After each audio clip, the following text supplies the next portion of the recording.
على مصحف ቅዱስ ላይ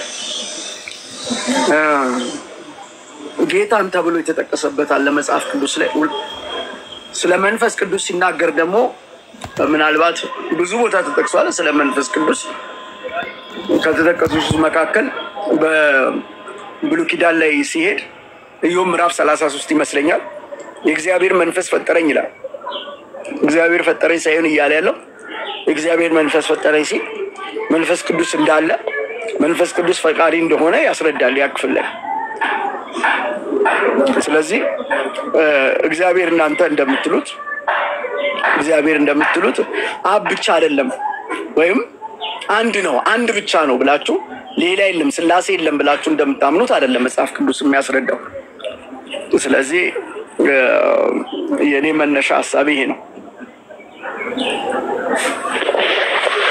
ሚኪ ቻርጀር አንጣልኝ እስኪ ሊዘጋቢ ነው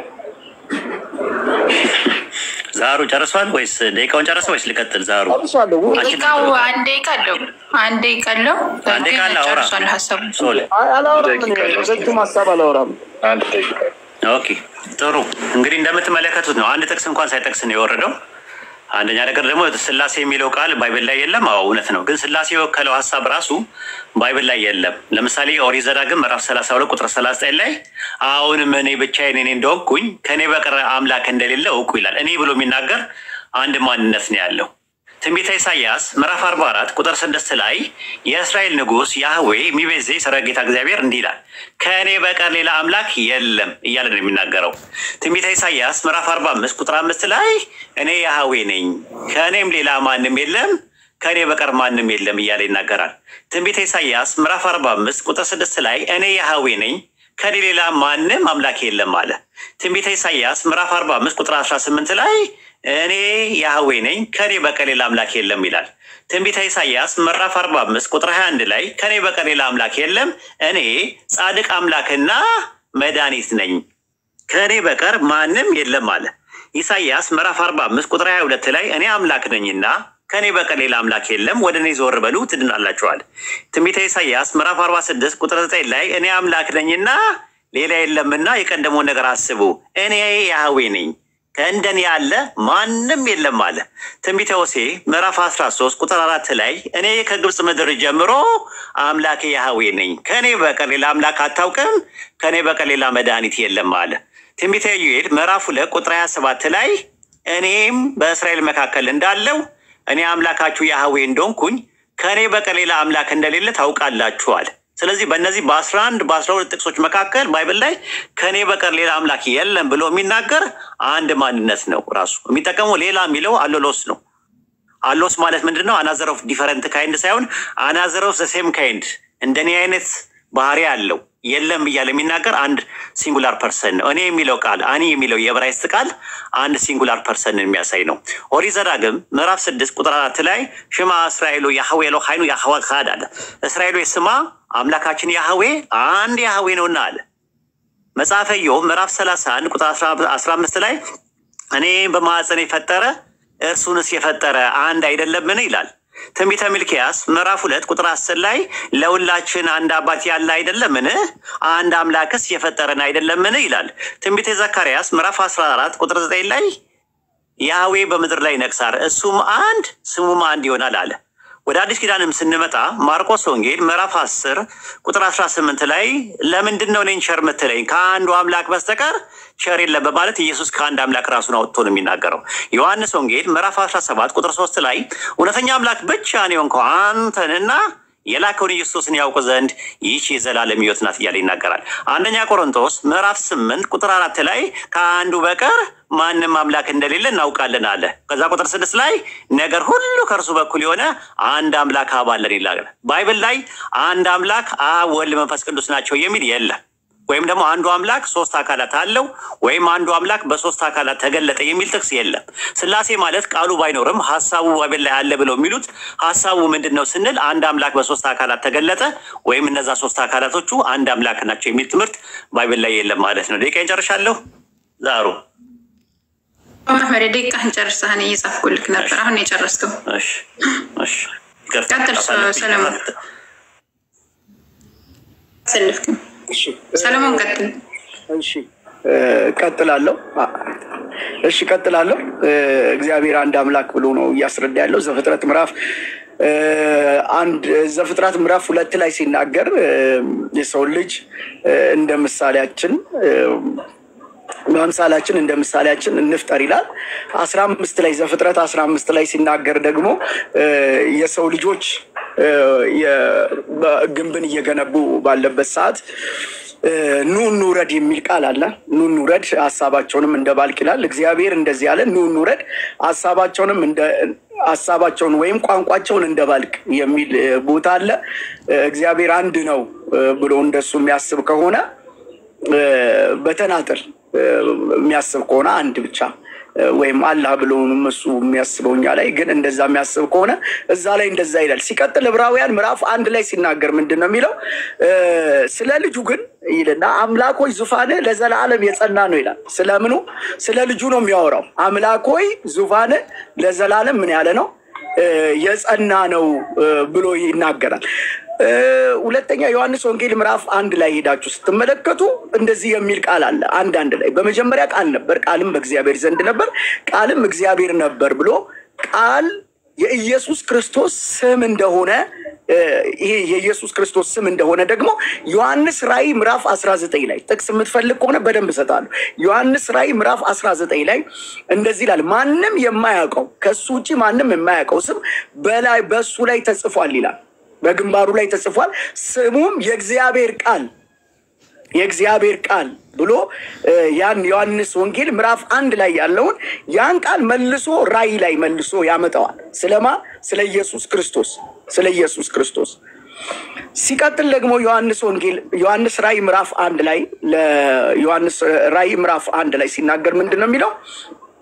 እጁንም በላይ ላይ ጫነብኝልና ዮሐንስ እጁን በላይ ላይ ጫነብኝልና አትፍራ፣ አይዞ መጀመሪያውና መጨረሻው አልፋና ኦሜጋ እኔ ነኝ ይላል።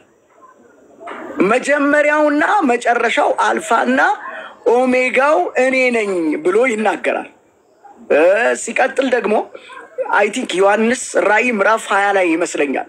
ዮሐንስ ራእይ ከእግዚአብሔርና ከበጉ ዙፋን ይላል። በሰማይ ላይ ከእግዚአብሔርና ከበጉ ዙፋን ይላል። ስለዚህ በዚህ አይነት መንገድ ኢየሱስ ክርስቶስ አምላክ መሆኑን የሚያስረግጥ ወይም የሚያስረዱ ጥቅሶች አሉ ማለት ነው። እሱ አሁን ያዌ አንድ ነው ብሎ ነው የሚያሳየው። እውነት ነው ሲናገር ምንድነው የሚለው? በብሉይ ኪዳን ጊዜ እስራኤል ሆይ አምላክ ስንት ነው? አንድ አምላክ ነው። ለምን? በብሉይ ኪዳን ጊዜ ጣዖት የበዛበት በጣዖት የሚመራ ህዝቡ ጥቂት ስለነበረ በምድር ላይ የነበረው ህዝብ ቁጥር ትንሽ ነው። በጣዖት የሚመራ ስለነበረ እግዚአብሔር በምንም ደግሞ ስለማይመሰል በምንም ልትመስሉኝ አትችሉም፣ በምንም ቅርጽ ልታወጡልኝ አትችሉም ደቂቃ ጨርሰን ፓስተር ብሎ ስለተናገረ እሺ አመሰግናለሁ። ደቂቃ ጨርሰን እሺ ቀጥታ መሪስ ደቂቃ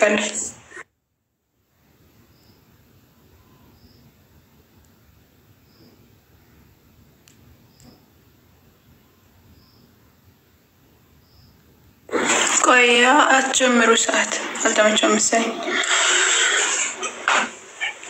ኦኬ ሚዩት አድርጌ ነው። በነገራችን ላይ ተሳስታችሁ ከሆነ አላውቅም፣ ራሱማ ሚዩት እንዳደረገኝ። ምንድነው የተሰጠው? የሪባትል ሴሽን ጊዜ ነበረ። በሪባትል ሴሽን ጊዜ ወይም በግብረ መልስ ጊዜ እኔ በተናገርኩት ላይ ምንም የተናገረው ነገር የለም፣ ያፈረሰው ምንም ነገር የለም። ጭራሹኑ ምንድነው ያደረገው? ከአርስቱ ነው የወጣው። ስላሴ ነው። ስላሴ ቢብሊካል ነው ወይስ አይደለም ነው አርስቱ እንጂ ኢየሱስ ክርስቶስ አምላክ ነው ወይስ አይደለም አይደለም። ኢየሱስ ክርስቶስ አምላክ ነው ወይ አይደለም በሚል ዶሮ አንተም ዮሐንስ ወንጌል 1:1 ብትጠቅስ፣ ራእይ 1:8 ብትጠቅስ፣ ራእይ 21:7 ራእይ 2 ምናምን ብትል ትችል ነበረ። ጥያቄው ስላሴ የሚል ባይብል ላይ ያለ ወይ? ስላሴ ምንድነው ካልን 3 አካላት አንድ አምላክ ናቸው ወይም ደግሞ አንዱ አምላክ በ3 አካላት ተገለጠ የሚል ትምህርት ነው። እንደዚህ አይነት ትምህርት ጥቅስ እስካሁን አልመጣም። ኦሪት ዘፍጥረት ምዕራፍ 1 ቁጥር 26 ላይ ያለውን ለመናገር ፈልገህ ጥቅስ እንኳን የቱ ጋር እንዳለ እንኳን በትክክል አታውቀውም። ኦሪት ዘፍጥረት ምዕራፍ 2 ላይ አልክ ሰውን በመልካችን እንደ ምሳሌያችን እንፍጠር። ባዩ ማን ነው? ኤሎሂም ነው። ኤሎሂም ለማን ነው ያለው? ምንም የተገለጸ ነገር የለም። ዘፍጥረት 1:26 ላይ የት ጋር ነው ስላሴን የሚያሳየው? 3 አካላት የሚል ነገር የለም። አንድ እግዚአብሔር አለ። ዘዳግም 6:4 ላይ ያለው እየተነጋገረ ነው ያለው። ከማን ጋር ነው እየተነጋገረ ያለው? ምንም የተገለጸ ነገር የለም። ኦሪት ዘፍጥረት ምዕራፍ 11 ቁጥር 6 ስላለው ብለህ ደግሞ 15 ብለሃል። ኑ እንውረድ ብለዋል። አንድ አምላክ አለ። አንድ አምላክ ኑ ብሎ የሚያዛቸው እነማንን ነው? መላእክትን ነው የሚያዛቸው ወይስ ደግሞ የሆኑ 2 ዲቫይን ፐርሰን የሆኑ ናቸው የሚያዛቸው? ማስረጃ አላመጣህም። በጨበጣ ነው ዝም ብላ ያስቀመጥከው ነገር ማለት ነው። በተረፈ ስታወራቸው የነበረው በአጠቃላይ ነገረ ክርስቶስ ላይ ነው እንጂ ስታወራ የነበረው ትራይዶሎጂ ላይ ወይም ነገረ ስላሴ ላይ አንድ ጥቅስ እንኳን አልጠቀስክም። ስላሴን ያሳያል አንድ አምላክ ሶስት አካላት አሉት የሚል ባይብል ላይ ወይም ደግሞ እነዛ ሶስት አካላት አብ፣ ወልድ፣ መንፈስ ቅዱስ አንድ አምላክ ናቸው የሚል አንድ ጥቅስ አላመጣህም። አንደኛ ጥቅሱ የቱ ጋር እንዳለ እንኳን በትክክል እንኳን አታውቀውም። ዘፍጥረት 1:26 ብሎ መጥቀስ አቅቶ ዘፍጥረት ምዕራፍ 2 ላይ ትላለህ። ዘፍጥረት 11:6 ላይ እና 7 ላይ ላለው ብለህ ዘፍጥረት 15 ላይ ትላለህ። ዘፍጥረት 15 ላይ የሚያወራው ሌላ ነው። ስለና አብርሃም ታሪክ ነው። ስለ ኑህ ኑረድ ስለሚለው አይደለም የሚናገረው። እና ባይብል ላይ ጥቅሶቹን እንኳን የቱ ጋር እንዳለ በአግባብና በስርዓት እንኳን አታውቃቸውም። እኔ ባነሳዋቸው ላይ ሪፊቴሽን አንድ ጥቅስ ነገር አላመጣህም። ያመጣው ነገር እንደገና ፕሬዘንቴሽን የጠቀሰው ፕሬዘንቴሽኑ ላይም ደግሞ የተጠቀምከው ደግሞ ስለ ስላሴ አይደለም ነገረ ክርስቶስ ላይ ነው ያንተያቀው። ክርስቶስ አምላክ ነው አይደለም የሚለው ምርጫ ሰጥቼ ነበር፣ አልተጠቀምክበትም። ስላሴን ነው ፈልገው ብለን የገባው። ስለዚህ አሁንም ቢሆን ተመለስና ወደ የስላሴ ትምህርት ቢብሊካል ነው ብለህ ካልክ አንድ ሁለት ጥቅሶችን እንትን በልና አንዳንድ ሪባትልቴሽን እንሄድና ጥያቄና መልስ እናደርጋለን ኢንሻአላህ። ደቂቃ ነበረ። እሺ ችግር የለውም። ሰለሞን ወገኖች መርቂለት ከፈለግሽ። እሺ መርሐባሽ ቀጥሎ ገናች ለማውራት ለመናገር ያህል የኔን አግሪመንት ምንም አላፈረሰም ብሎ ስለ ስላሴ እያወራ ነበረ። ስለ ስላሴ ዘፍጥረት እኮ ምዕራፍ 2 ላይ ያለውን እኮ አነሳውልን። ያንን ብታብራራ ዘፍጥረት ምዕራፍ 2 እና 15 ላይ ያለውን ብታብራራልኝ ጥሩ ነው። እኔ አሁን ደግሜ የምጠይቅ ያንን ነው። ስለ ስላሴ አይደል ያልከው? አንድ አምላክ ያው አይደል ብለህ እየጠራ ያለው? እንደ መልክ እንደ ምሳሌያችን እንደ አምሳላችን እንፍጠር ያለው ማንን ነው? ሲቀጥል ኑ እንውረድ ያለው ከየት ነው የሚወርዱት? እነዛ እነማን ናቸው? ቋንቋቸውን እንደባልቅ የተባሉት እነማን ናቸው? ይሄንን እንድታብራራልኝ አመሰግናለሁ። ምንም እኮ አንደኛ አሁንም ስተትን ደገምከው። ዘፍጥረት 1:26 ላይ ነው ያለው፣ ዘፍጥረት 2 ላይ አይደለም።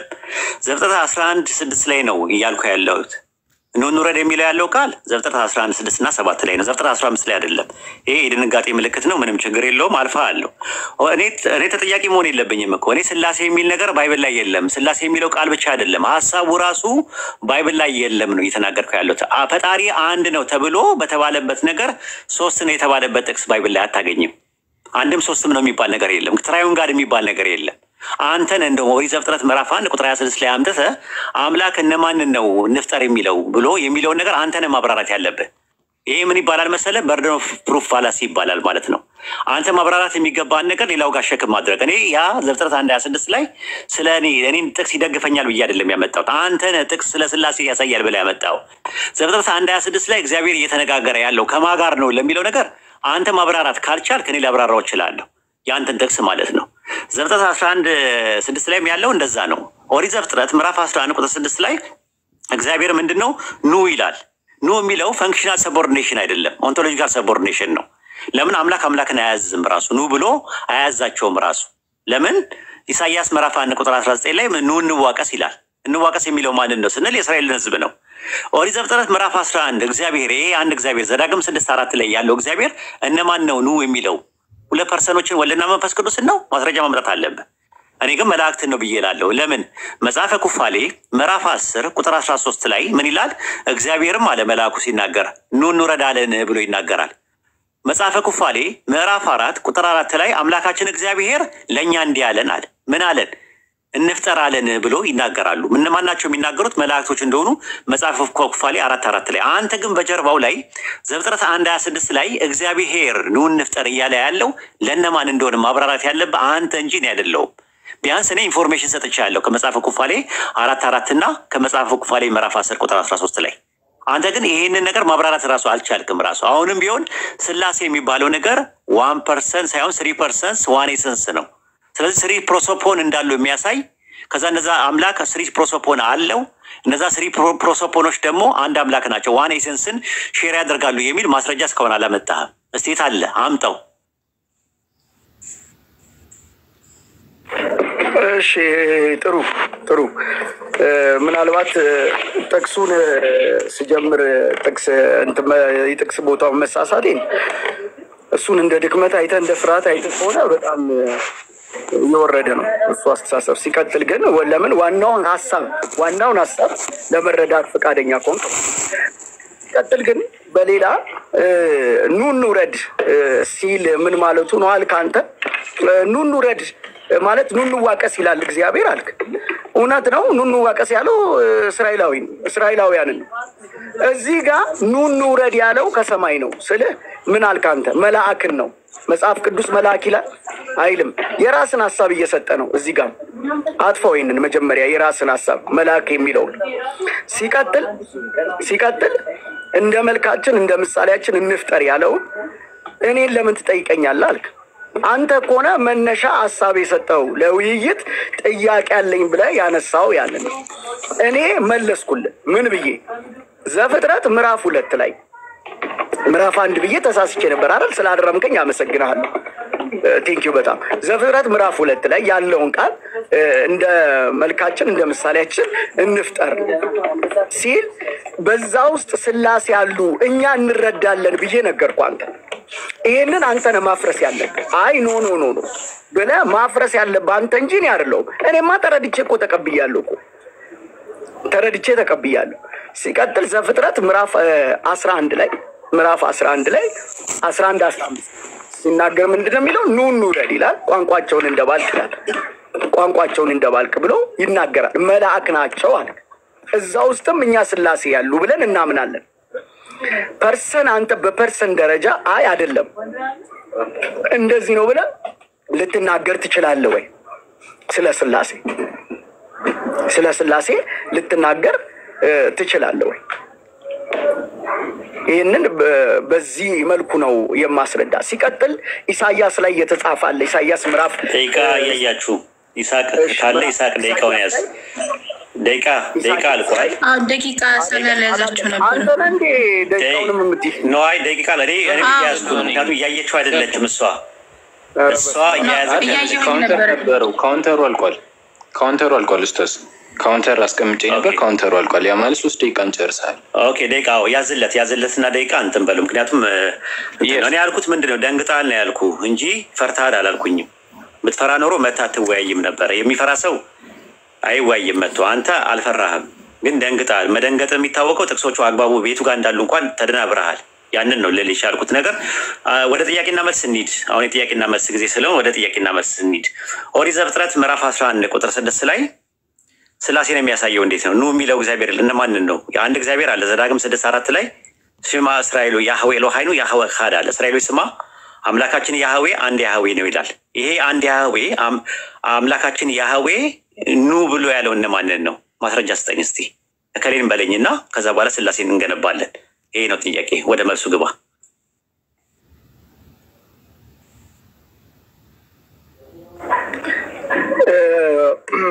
ጥሩ ይቅርታ፣ ጥያቄውን ድገምልኝ እስኪ ከእንደገና።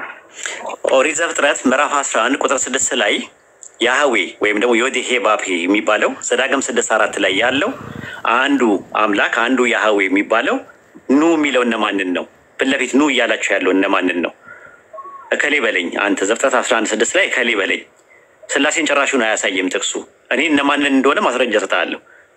ኮሜንታሪ ማስረጃ አለኝ፣ የአይሁዳኖች ማስረጃ አለኝ፣ ኢቨን የትውፊታዊ ማስረጃ አለኝ። አንተ ግን እከሌን እነዚህን ነው ኑ እያለ የሚለው ነገር ማስረጃ ስጠኝ ነው እያልኩ ያለሁት።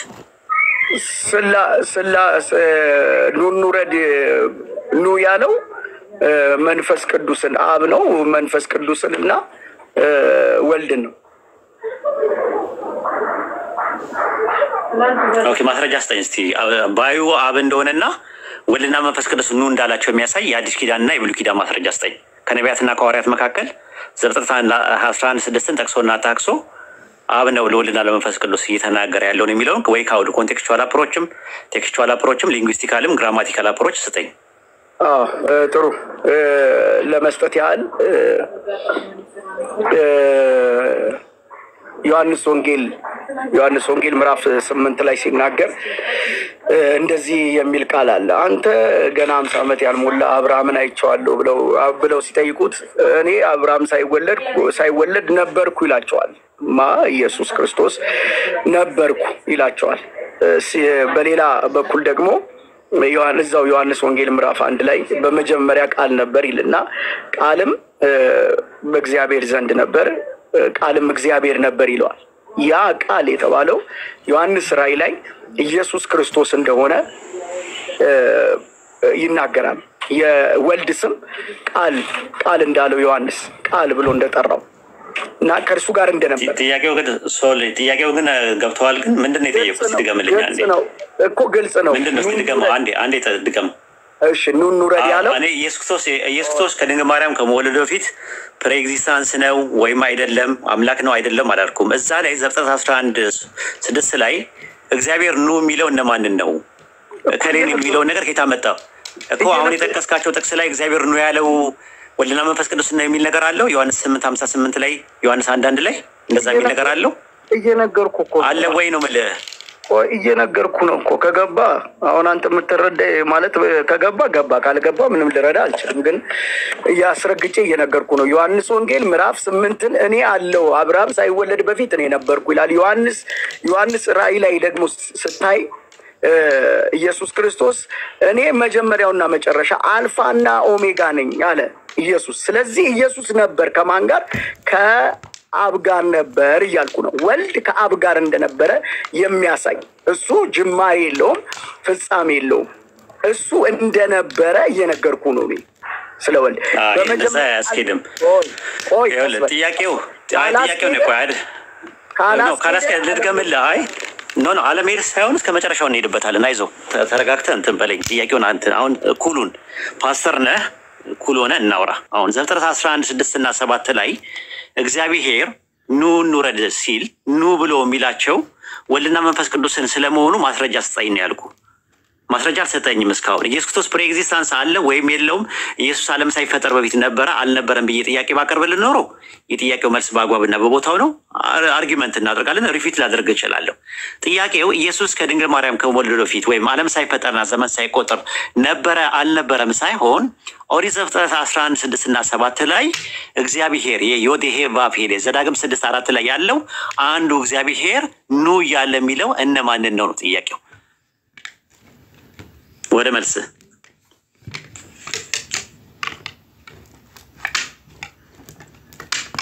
ከዚህ ሌላ መልስ የለኝም። አሁን ከነገርኩ ውጪ መልስ የለኝም። ኢየሱስ ክርስቶስ በዘላለም ከእርሱ ጋር እንደነበረ ወልድ ከእርሱ ጋር እንደነበረ እየነገርኩ ነው እኮ እነማን? አይ እኔ ጠየቅኩ ስለ ኢየሱስ ፕሬኤግዚስታንስ አልጠየቅኩም እንዴ። ኤግዚስታንስ አይደለም የመለስኩልህ፣ ነበረ የነበረውን ነው። እነማንን ነው? እሺ ቀለል አድርግልህ። ዘፍጥረት ወልድን ነው። ባዩ ማን ነው? ኑ እንውረድ የሚለው ባዩ ማን ነው? ማን ነው ባዩ? ኑ እንውረድ ባዩ ማን ነው? ኑ እንውረድ ያለው ማን ነው? ባዩ ማን ነው? አብ። ማስረጃ ስጠኝ እስቲ ባዩ አብ ስለመሆኑ። ጥሩ አብ ስጠኝ። ይኸውልህ አብ መጽሐፍ ቅዱስ ሲናገር እንደዚህ ይላል። አብን እንደ አባት ወልድ እንደ አባት ነው የሚያየው። መንፈስ ቅዱስም አለ። ነገር ግን አብን እንደ አባት የመሳል ወይም እሱ የተናገረበት ተው ሶልዬ የጠየቁ ጥያቄ ኦሪት ዘፍጥረት 11:6 ላይ ኑ ብሎ የሚናገረው እግዚአብሔር የተባለው ወይም ደግሞ ዮዴሄ ቫቭሄ የተባለው ማን ነው የጠየቁ? አብ ነው ብዬ ነው እንግዲህ እኔ የማስበው። ማስረጃ ስጠኝ እስቲ። በኬት አምጣ ማለት ሶል ነገር ልበል እንዴ? ሌላ ቦታ ሄጄ ብትል ዘፍጥረት 11 ኬት አምጥቼ ጨበጣ እንዴ? ሶል ተው እንጂ በጨበጣ ይሆናል። ከኪሴ አውጥቼ ላውራ? ኧረ ተው ሶል ደስ አይልም። ራሱ ማለት ዘፍጥረት 11:6 ላይ እግዚአብሔርም አለ ነው የሚለው። እግዚአብሔር ስንት ነው?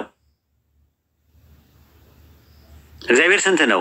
እዛ ጋር ባዩ አንድ እግዚአብሔር ነው ወይስ አንድ አካል ነው የሚለው?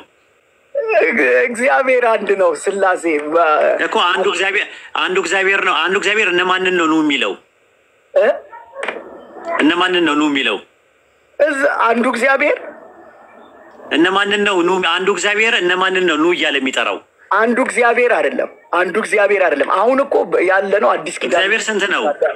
ኖ ዘዳግም 6:4 ላይ ያለው እግዚአብሔር አይደለ? ዘፍጥረት 11:6 ላይ እየተናገረ ያለው እግዚአብሔርም አለ ይላል።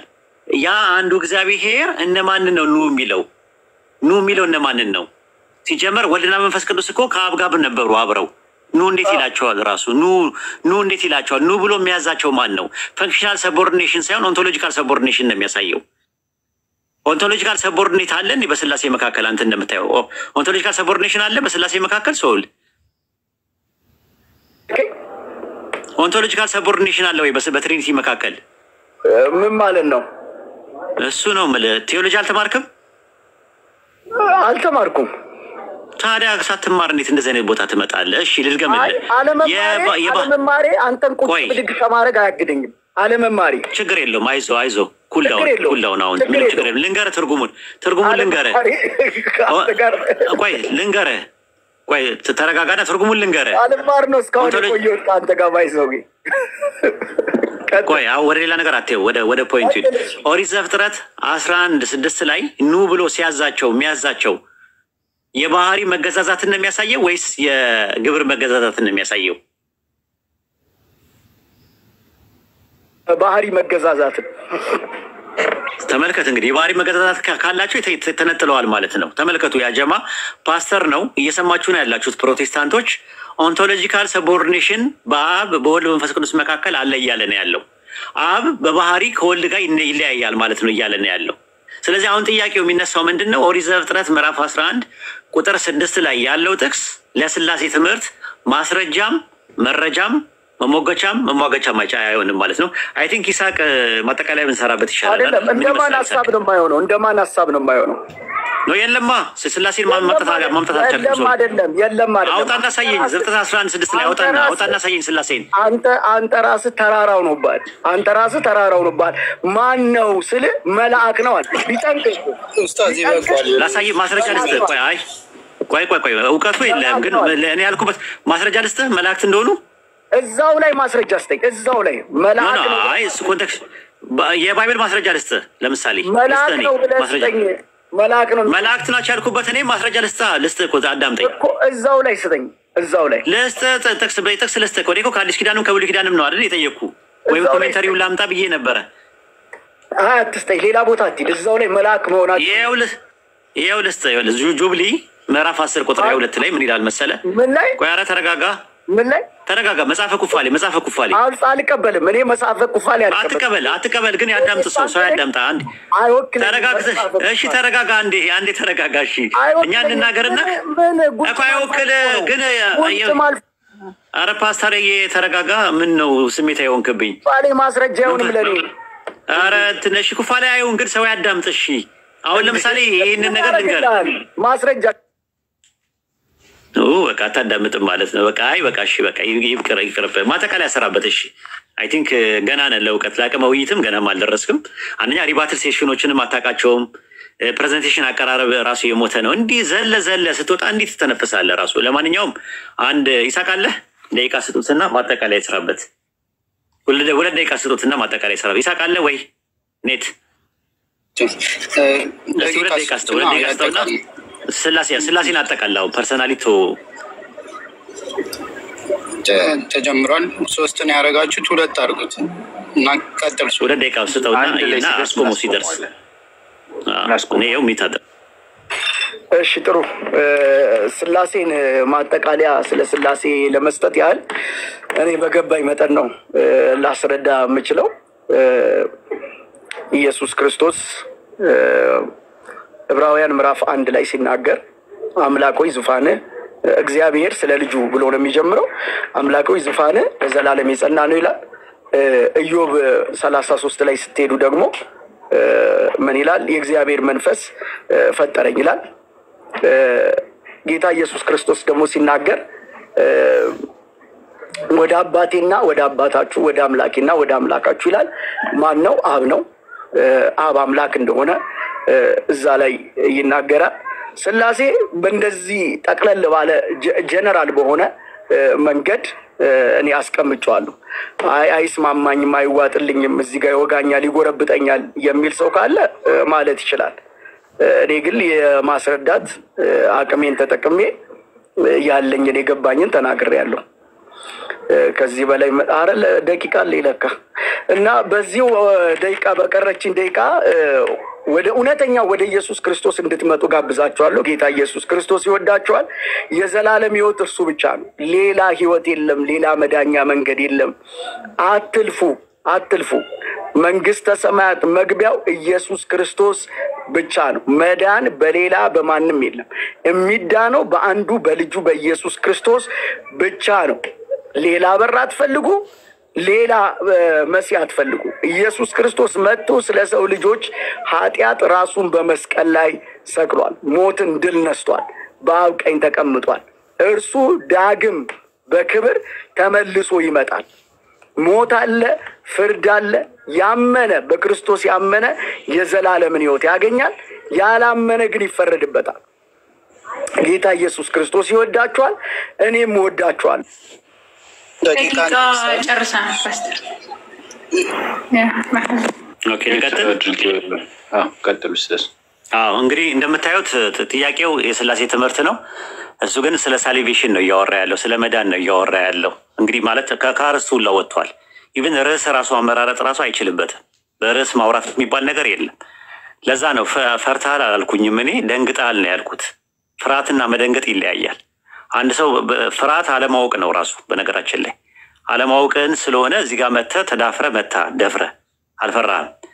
ነገር ግን ደንግጣል ሳታስበው። አንደኛ ጥቅሶቹ በአግባቡ የቱ ጋር እንዳሉ አታውቃቸውም። ከርዕሱ ትወጣለህ። ስላሴ የሚባለውን ትምህርት ማብራራት አልቻልክም ሁላ። ስለዚህ እኔ የጠየቅኩት ጥያቄ ምንድን ነው? ዘፍጥረት 11:6 ላይ አንተ ያመጣው ጥቅስ ላይ እግዚአብሔር ኑ የሚለው እነማንን ነው ስለ መልስ መስጠት አልቻልክም። ጭራሹን እኔ መጽሐፈ ኩፋሌ ምዕራፍ 13 ቁጥር 10 ላይ ምዕራፍ 10 ቁጥር 13 ላይ ሲናገር ምንድን ነው የሚለው?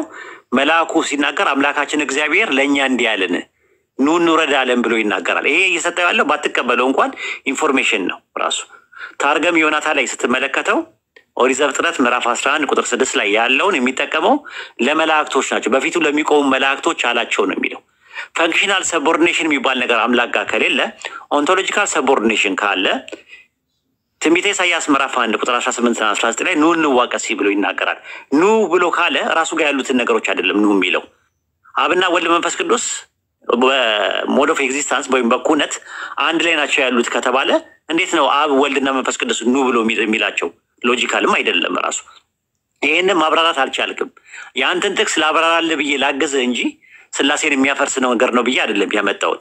ስላሴን ግን አይደግፍም ብዬ ነው ያመጣሁት። ስላሴን አይደግፍም ብዬ ያመጣሁት ጥቅሶችን ጭራሽኑ ዝር ብላ ላያቸውም ራሱ እና ከኦሪት ዘፍጥረት እስከ ራዕየ ዮሐንስ ድረስ ብትመለከትና ብታነበው you could not find out any single verse about Trinity። ስለ ስላሴ አንድ ጥቅስ ማምጣት አትችልም። ሶስቱ አካላት አንድ አምላክ ናቸው የሚልና አንዱ አምላክ ሶስት አካላት አለው። እንዘ አሐዱ ሰለስቱ ወንዘ ሰለስቱ አሐዱ ይሴሌሱ በአካላት ወይ ተዋሕዱ በመለኮት ትራዩን ጋድ አንድም አምላክ ሶስትም የሆነ አምላክ የሚል ባይብል ላይ የለም። ነቢያትና ሐዋርያት አንድ ባሉበት አፋቸው ውልብ ብሎባቸው አንድም ሶስትም ነው ብለው አስተምረው አያውቁም። ሶስት የሚባለው ቃላት ራሱ አይደለም። ሶስት የሚባለው ፊደል ራሱ እግዚአብሔር አካባቢ ላይ ድርሽ ብሎ አያውቅም። እና ለማንኛውም አጥና፣ ተማር፣ ለወደፊቱ ትምህርት ይሁን። እንደዚህ ታች ላይ ፍንፍን ማለት አያዋጣም ራሱ። እኔ ዝም ብዬ ለእውቀት አለ ብዬ አይደለም መጀመሪያ የመጣሁት። ፈርታችሁኛል እንደዚህ ምናምን ነገር እያልክ በጣም ራስህን ስትቆልል አይቼ ነው። እና በእንደዚህ በአንዴ መተንፈስ ትችላላችሁ ማለት ነው። ምንም እንደማታውቁ ማድረግ ይቻላል። ነገር ግን የሚጠቅመው ምንም ነገር የለም። ባይሆን ወደ ኢስላም ብንጠራችሁ ይጠቅማል፣ ትትና ይሻላል፣ መማማር ይሻላል በሚል መንፈስ ነበረ እስከዛሬ ድረስ የምናደርገው ማለት ነው። ዛሬ ግን ለአንዳንድ ጊዜ ልካቸውን ይወቁ እንደዚህ አይነት ሰዎች ብለን ስላሰብን ነው ወደ ውይይት ያመጣናችሁ እንጂ አይ ቲንክ ላቀመ ውይይት ደርሳለን ብዬ አይደለም። ያው እንደው እስቲ ፕሮቴስታንቶች ትንሽ ይማሩበት ትምህርት ያገኙበት የሚለው አንጻር ነው። ጨርሻለሁ። ሰላም አለይኩም።